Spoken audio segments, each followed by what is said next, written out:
Welcome to our budget conversation. I'm here with the Premier, the Honorable David Burt, and one of my students, Khaleel Daley, who will be assisting me in asking the Premier some probing questions. Premier Burt, thank you for giving us this privilege to interview you. Absolutely. Well, today is a very important day where we unveil the budget, so I'm happy to discuss what are the contents of the budget so that the people of Bermuda can have a better understanding of what it means for them. Well, let's get on with it. Khaleel, you want to take the first question? Sure. I noticed that in the budget you spoke about revising the 60-40 rule. Yes. How exactly do you propose to relax it, and in which sectors or specific business areas are you going to relax it? Well, when we talk about the relaxation of the 60-40 rule overall, I think that what we're going to do, we've promised that we will do consultation. But at the end, we want to arrive at a place where we're having a little bit more freedom and flexibility for there to be additional source of financing for entrepreneurs inside the economy. And so from that perspective, the overall view is that right now you have to be 60% Bermudian shareholding in order to operate in the domestic economy. And we're looking at revising that to be 40%. So instead of 60-40, it's 40-60 to basically allow. The challenge is that if you have overseas capital, it could be you're going away to school, for instance. You strike up some relationships with people overseas when you're away, and you say they might have some ideas, and you say, well, this is something that's lovely that can work in Bermuda. You come back from school, and they, if they have investments, then people want to have a measure of not necessarily control, but understanding that if they're providing the money and the funds, that they should be recognized as having that controlling stake of equity. So from this perspective, it will enable you to start a business and compete with possibly someone who you met in school overseas or somewhere else to compete against traditional industries here in Bermuda. So is this an across-the-board relaxation of 60-40, or are you going to target specific sectors within the economy? I think that there's a question not only on specific sectors, but basically not necessarily saying that it's open to everyone. And it could be something that could be on a case-by-case basis. But as I said, inside of the statement, what we said is that we have committed to consult, but we have recognized that we have to have more freedom and flexibility for financing in the economy if we're going to have growth and also to foster competition. Okay. You also spoke about growing and diversifying the economy. What target size for labor force and population do you think is necessary for that growth? Well, that's an interesting question. The target size, I can't tell you off the top of my head, but what I would say is that in the short term, I think that our target should be to getting back to where we were at the heights of 2018. Not 2018, in 2008. And that's 40,000 people working in the Bermuda economy. And right now we're about 33,500. So if we talk about that, that's 6,500 more jobs that need to be created. If even we had right now in Bermuda 2,000 more jobs than we had right now, it'll be an entirely different conversation. We'll be talking about what are the investments which are really going to be able to push up growth very quickly. But the biggest target right now is balancing debt and balancing growth. And I think in this budget, we've struck the right balance insofar as saying we're not going to pull back entirely. We need to certainly make investments that will assist with the growth, but we're not going to be able to, put the pedal down all the way. If we can get more jobs, which is what we're targeting, then we'll have more revenue inside of the government, and that means that we can pay additional attention to initiatives and investment which will help the economy grow, in addition to the fact that we can make additional investments in public services to assist. Just on this point of the workforce being sort of in excess of 40,000, Khaleel was, 8 when the economy hit? But I have a vague memory of what Bermuda was like back then. And there were serious problems with traffic. Absolutely. Problems with enough potable water, problems, which sustainable development people would bring to your attention. I'm happy you mention that because we speak about that inside of our statement, and that's one of the things which we're talking about, incentivizing more development in the city of Hamilton. And so we're looking at revising height restrictions inside the Hamilton Economic Empowerment Zone.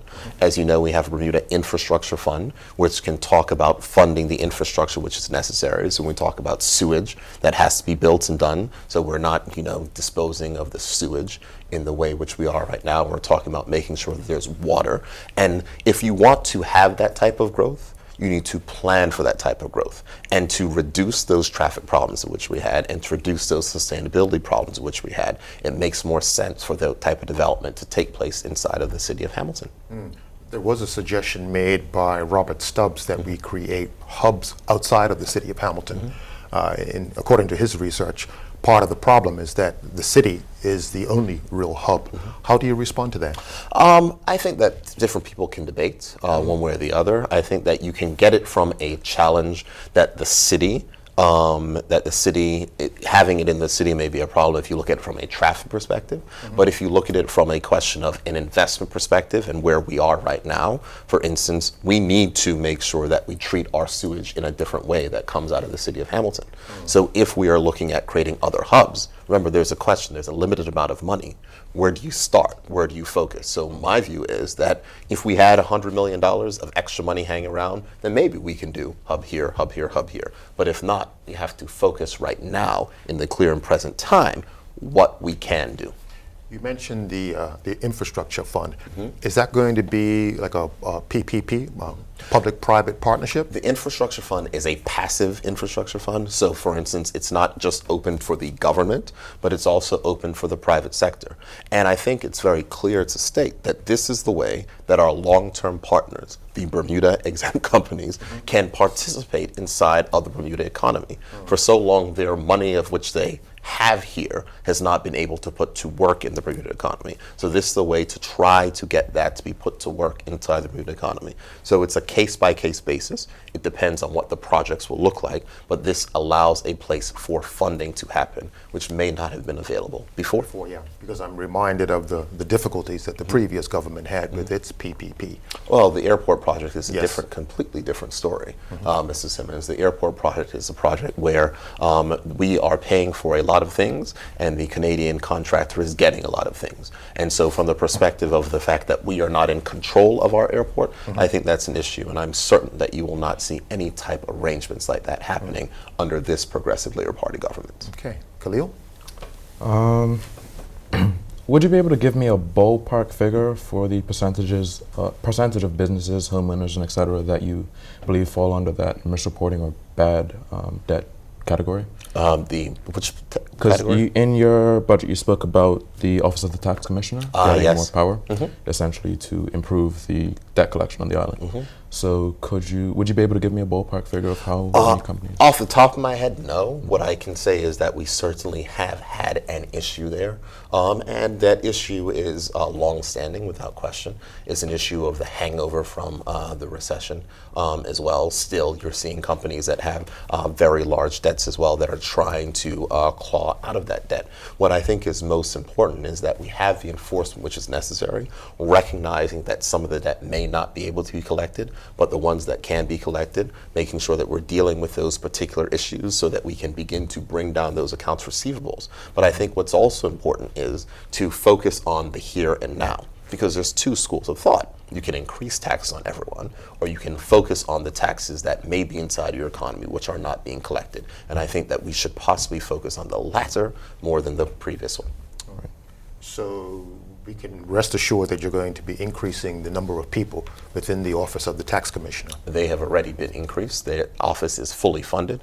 The recruitment is taking place, and some of those positions are already, some persons have already started in the Office of Tax Commissioner, getting rid of the backlog and moving forward. I think something else which is also interesting, and from a tax perspective and from a business perspective, is that with the payroll tax changes last year, they were rather complex, and a lot of people had issue filing those taxes. So what we've done, and this is my technology bias, you would see a lot about technology inside of the budget statement, but what we have done is that we said that we are going to create a module for the most common accounting software, QuickBooks, so that that can be put inside, so we'll offer that to taxpayers, so it will ease their ability to file and pay these taxes, to take an overhead or stress off of the paying of taxes. So it's about making the payment of taxes easier as well. If you make collection easier, then you can have more compliance. So it's an across-the-board effort that we have to make. Yeah.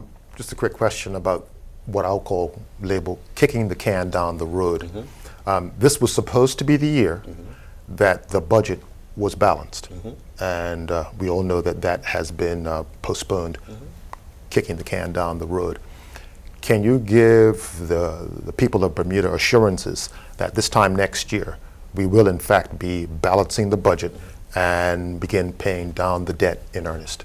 Well, here's what I can tell you. The guarantee that I will give is that next year our debt will not be going up, our debt will be going down. There's different views of what a balanced budget represents.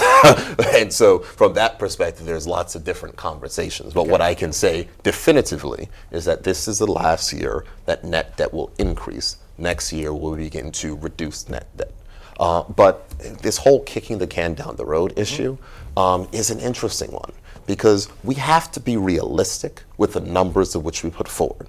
So when the former Minister of Finance said that he was going to balance the budget this year, he predicted increasing revenues by $60 million in a weak economy and increasing and adding taxes, whereas we know the global view is that that may be destructive for our economy. He spoke about reducing the level of spending already, of which he had already reduced, meaning that capital spending was supposed to be about $40 million when we don't have buses, we don't have trash trucks, when we are constrained to pay $6.3 million to pay for the development at Cross Island every year. So it's unrealistic what he was putting forward last year.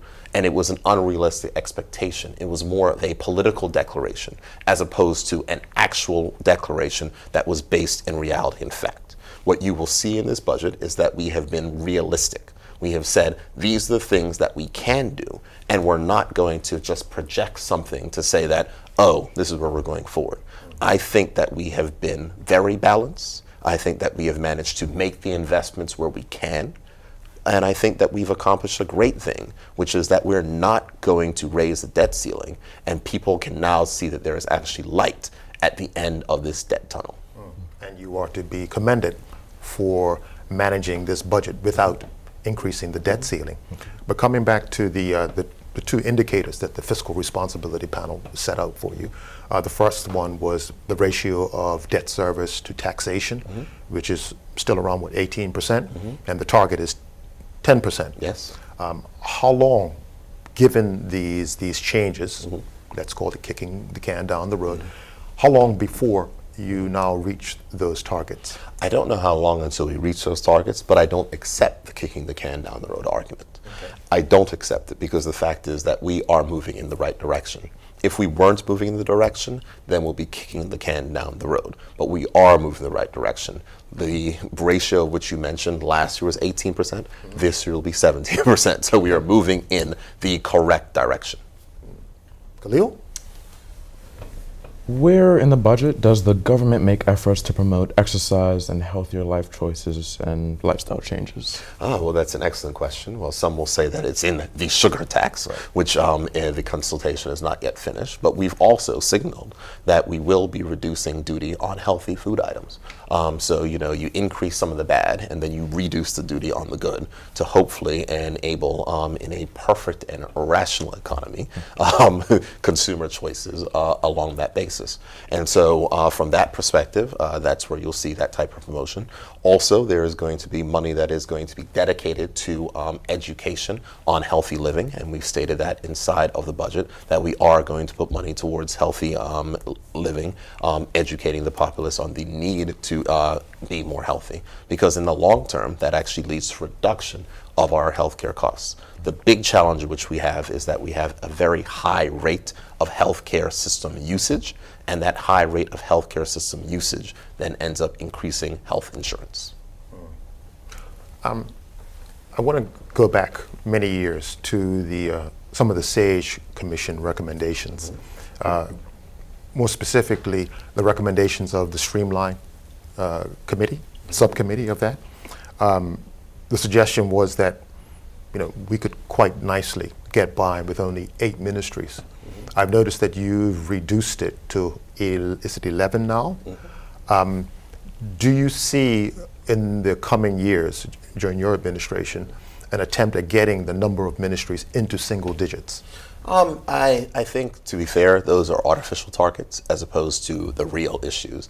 The real issues is whether or not you can make government more efficient. It's not a question of how many ministries you have. It's a question of how many departments you have. At the same point in time, I think we've reduced the number of government departments from 70-something to 50-something. So there has been streamlining there.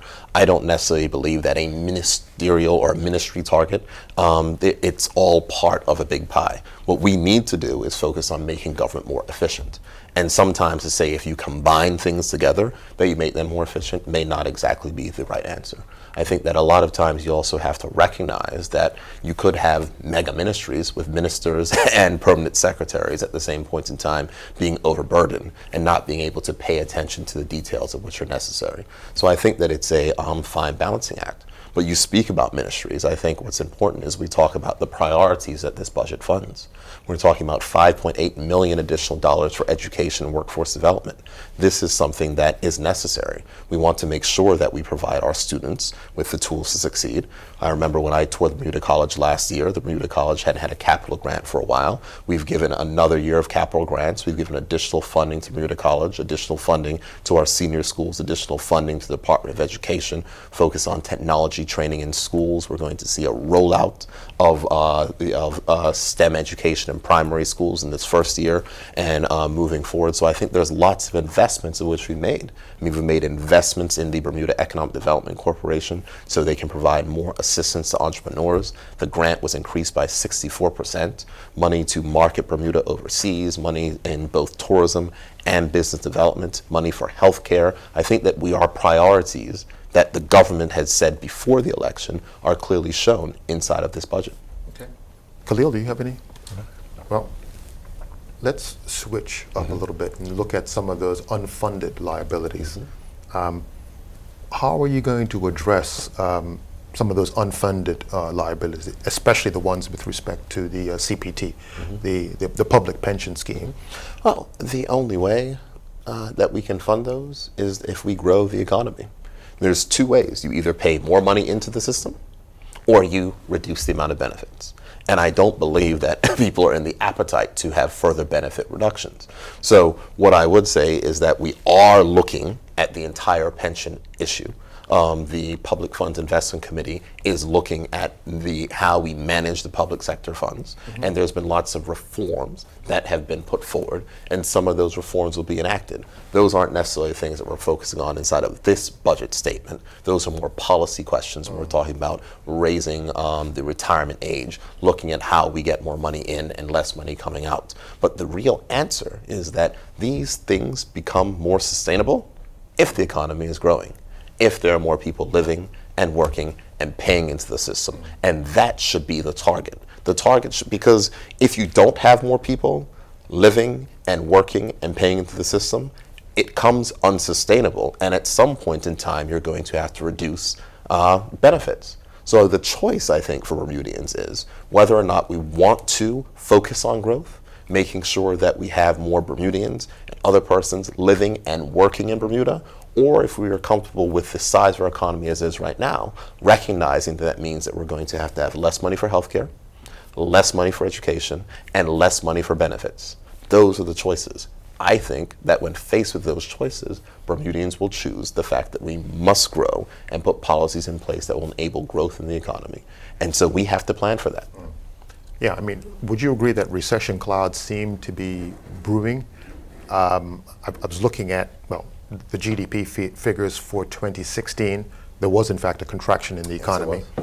And the retail sales figures for, October, November, or maybe I got that wrong, September, October, and November were down. Does that bother you? And if it does, are there specific things that you think the government can do to address that sort of downward trend, possibly a recession? Well, I do not agree that recession clouds are brewing. I don't. What I do agree is that we've had anemic growth, with if any. And I think that if you look at the investment of which was made in the America's Cup, you would have expected to see higher job numbers and higher growth numbers than which we have seen thus far for that period. I mean, even in the period of May and June, retail sales were only up by 4%. It's not as though they're up significantly, and that's only a 1 or 2 month boost. I think that we can make investments in getting more jobs here in Bermuda to provide more opportunities for Bermudians. And so that's where we are focused as a government. Yesterday inside my office, I was meeting with a group of people who have set up a company here in Bermuda in the technology space, who have leased office space, who are going to start moving people to Bermuda. There are opportunities. The question is whether or not the government is going to make the environment there so we can have more companies in Bermuda providing more opportunities for young Bermudians like Mr. Daley. So I'm looking at the future. We obviously agree that we need to change. But of course, there are forces within this country that are resistant to change, to put it mildly, and even within the PLP. How are you going to manage these fairly drastic changes to the 60-40 rule, which will, in all intents and purposes, change the complexion of Bermuda, much the same way as immigration in the 60s changed the complexion of Bermuda? Do you think that the people in the government, in your party, are ready for the kind of systematic change that you're suggesting?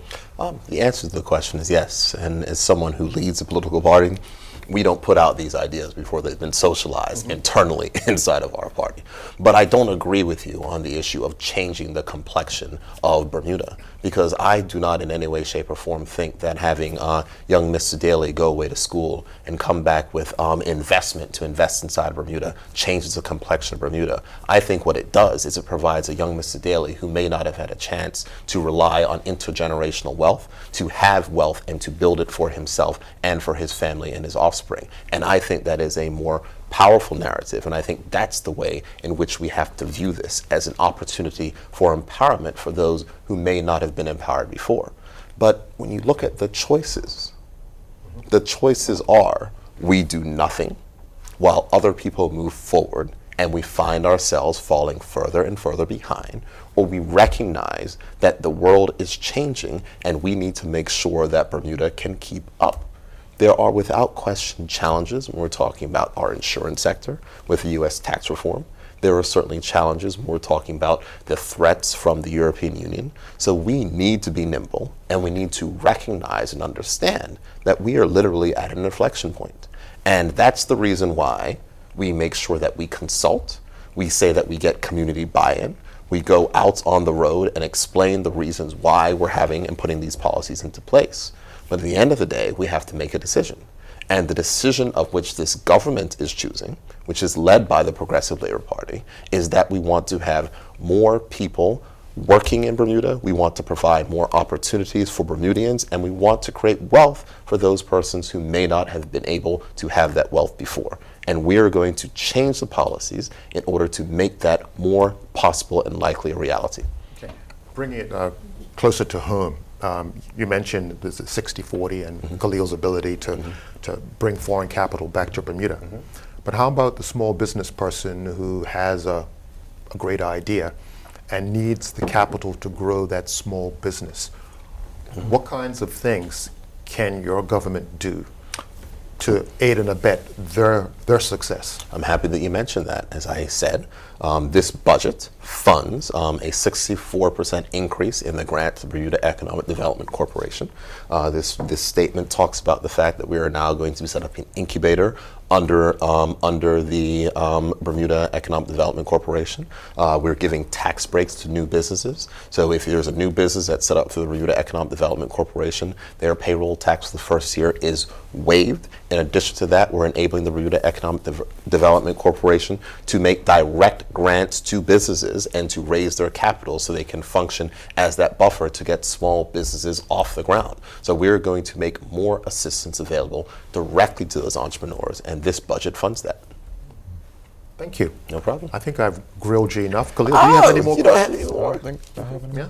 Well, I think that if I may close, I think that the overall thrust of this budget is growth.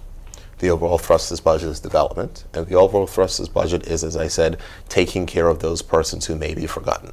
So whether it's our investments in the economy, whether it's our investments in education, whether it's our investments in healthcare, whether it's putting forward those discussions about the things which need to change, getting more investment into Bermuda to create growth, whether that's talking about some of the things insofar as the banking options in Bermuda, possibly looking at additional banking options and the type of banks that can operate in Bermuda, or the types of law firms that can operate in Bermuda.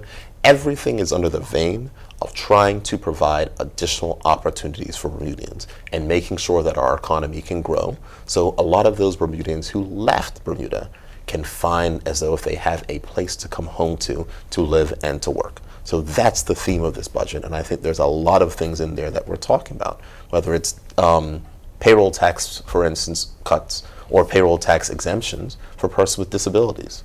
This is something that hasn't been done before, but we recognize that persons with disability have the right to work as well, and if we want to incentivize and to change some of the stigma about that, we can do that through incentives inside the tax code. So there's a number of things inside this budget that I would sincerely hope that people will look at. I think that people will cheer the fact that we're cutting taxes for those who earn under $96,000. Everyone will get a decrease, that we're not increasing substantially anyone's taxes outside of that, and that we're going to look to balance the budget and start paying down our debt in the near future. And that will enable us to make the investments which are necessary to provide this growth, whether it's in technology, whether it's in education, or whether it's basically making sure that Bermuda can advance and be ready for the 21st century. Thank you, Premier Burt, for giving Khaleel and myself the opportunity to interview you. Thanks again. Thank you. Thank you, audience, for joining us for this budget conversation.